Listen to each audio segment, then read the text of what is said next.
Ellos entonces, enviados por el Espíritu Santo, descendieron a Seleucia y de allí navegaron a Chipre, y llegados a Salamina, anunciaban la palabra de Dios en las sinagogas de los judíos. Tenían también a Juan de ayudante. Hechos capítulo 13 versículos 4 y 5.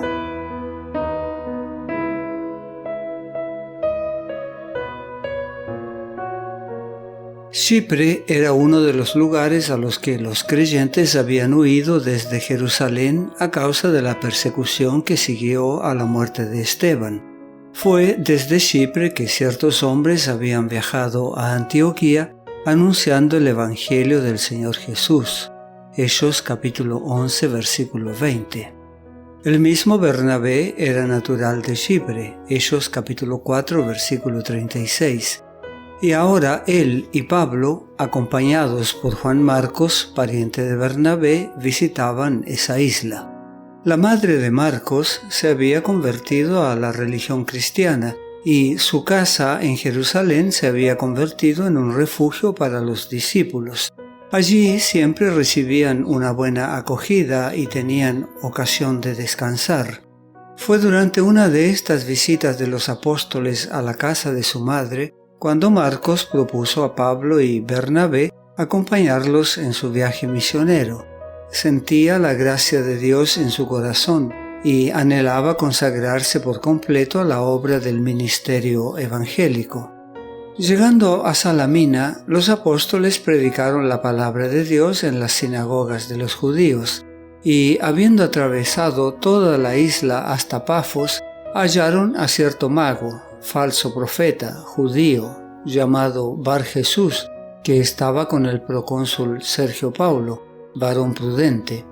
Este, llamando a Bernabé y a Saulo, deseaba oír la palabra de Dios, pero les resistía Elimas, el mago, pues así se traduce su nombre, procurando apartar de la fe al procónsul.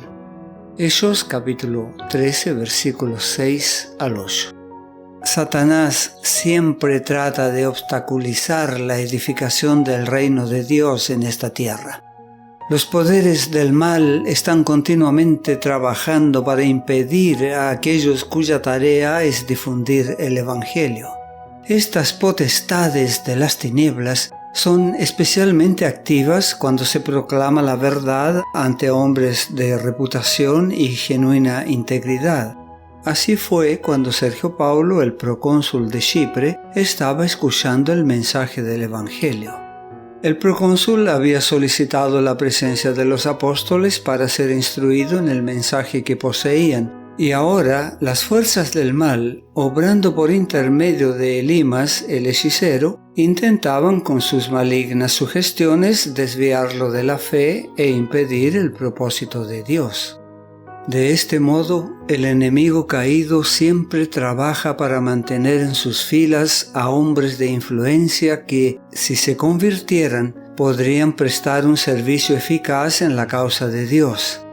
Pero tú, fiel obrero del Evangelio, no debes temer la derrota a manos del enemigo, porque tienes el privilegio de estar investido del poder de lo alto para resistir toda influencia satánica. Pablo fue explícito y directo en reprender a aquel a través del cual el enemigo estaba obrando.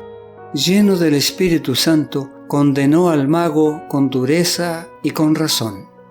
Versículos 9 al 12. Entonces Saulo, que también es Pablo, lleno del Espíritu Santo, fijando en él los ojos, dijo: «Oh, lleno de todo engaño y de toda maldad, hijo del diablo, enemigo de toda justicia, ¿no cesarás de trastornar los caminos rectos del Señor? Ahora pues, he aquí la mano del Señor está contra ti, y serás ciego, y no verás el sol por algún tiempo». E inmediatamente cayeron sobre él oscuridad y tinieblas, y andando alrededor buscaba quien le condujese de la mano. Entonces el procónsul, viendo lo que había sucedido, creyó, maravillado de la doctrina del Señor.